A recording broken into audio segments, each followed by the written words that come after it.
Šajā video apskatīsim vairākus veidus, kā risināt vienādojuma sistēmas. Un nedaudz arī centīsimies saprast, kuros brīžos kādu paņēmienu ir vislabāk izmantot. Un sāksim ar pirmo uzdevumu šeit.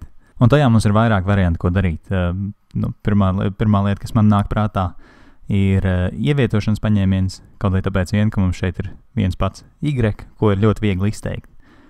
Grafisko paņēmienu gan šeit visdrīzāk nav jēgas lietot, jo nav tik sarežģīta tā situācija, lai ķertos pie grafiskā paņēmiena. Bet pamēģināsim ar šo pašu ar ievietošanas paņēmienu. Tad no pirmā vienādojuma izteiksim y.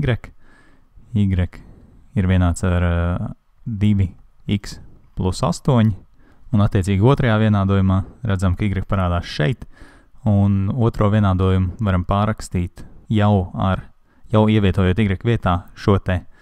Tātad mums sanāks 3x plus 5, un tad mēs liekam šo te izteikto y vērtību, reiz 2x plus 8 ir vienāds ar 27.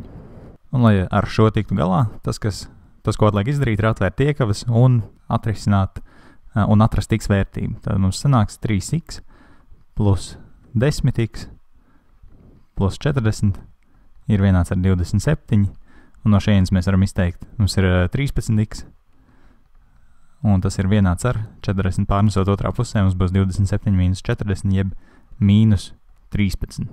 Un iegūstam, ka x ir vienāds ar mīnus 1. Tātad atrisinājumā zinām, ka x vērtībai ir jābūt mīnus vienniekam. Un no šejienes tad tālāk mums atliek atrast y vērtību, un to jau mēs tagad varam diezgan vienkārši izdarīt. Tātad y ir vienāds ar x vietā liekam mīnus viennieku, tad mums sanāk mīnus 2 plus 8, un tas ir vienāds ar 6. Tātad šīs vienādojuma sistēmas atrisinājums mums ir x vērtība ir vienāds ar mīnus 1, un y vērtība ir vienāds ar 6.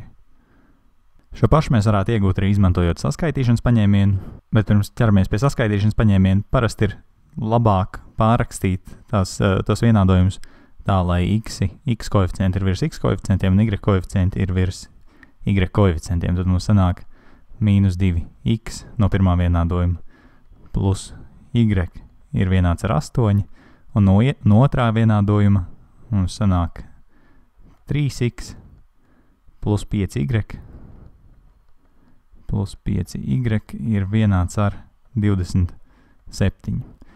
Un tā vēl ar vienu ir viena sistēma. Un šajā gadījumā tas mūsu mērķis ir tikt vaļā no viena no mainīgiem, vai no x vai no y. Tad no y mēs varētu tikt vaļā pareizinot pirmo vienādojumu ar mīnus 5, jo tad mīnus 5 plus 5 mums izlīdzinātos, lai arī otrs variants būtu pareizināt pirmo vienādojumu ar 3 un otro ar 2, tad mēs iegūtu mīnus 6x šeit un 6x šeit, un saskaitot tie savā starpā dzēstos. Principā ir vienalga, kur no paņēmieniem jūs izvēlaties. Es šajā gadījumā izvēlēšos otro, tātad pirmo vienādojumu pareizināšu ar 3 un otro vienādojumu pareizināšu ar 2. Gadījumā jums būtu daudz saskaitāmie vai kaut kādā citā veidā sarežģīti šie te vienādojumi, iespējams, ka būtu labāk izvēlēties to risinājumu, kas prasa reizināt tikai vienreiz. Bet šajā gadījumā es savukārt izvairos no reizināšanas ar negatīvu skaitli, un tāpēc principā jau ir vienalga, kur no variantiem izvēlamies. Un pirmais vienādojums tagad mums sanāk mīnus 2 reiz 3 ir mīnus 6x plus 3y ir vienāds ar 8 reiz 3, tas ir 24, un otrs vienādojums ir 6x plus 10y, un tas ir vienāds ar 54. Un tagad, saskaitot abus divus vienādojumus kopā, mums sanāk mīnus 6x plus 6x.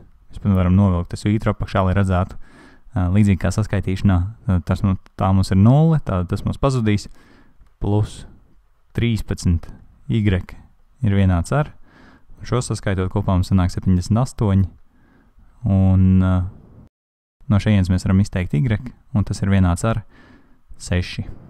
Un tad jau tālāk, vienalga, kurā no vienādojumiem liekam y vērtību iekšā, un iegūsim x vērtību. Nu, pieņemsim, pamēģināsim ielikt pirmajā šajā te vienādojumā.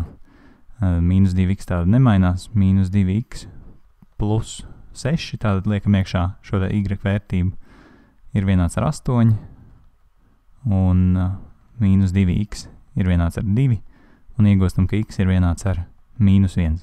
Tad tieši tāpat kā ievietošanas paņēmienā esam ieguvuši, ka atrisinājums ir x vērtība ir mīnus 1, un y ir vienāds ar 6. Tātad šāds skaļu pāris ir dotās vienādojuma sistēmas atrisinājums.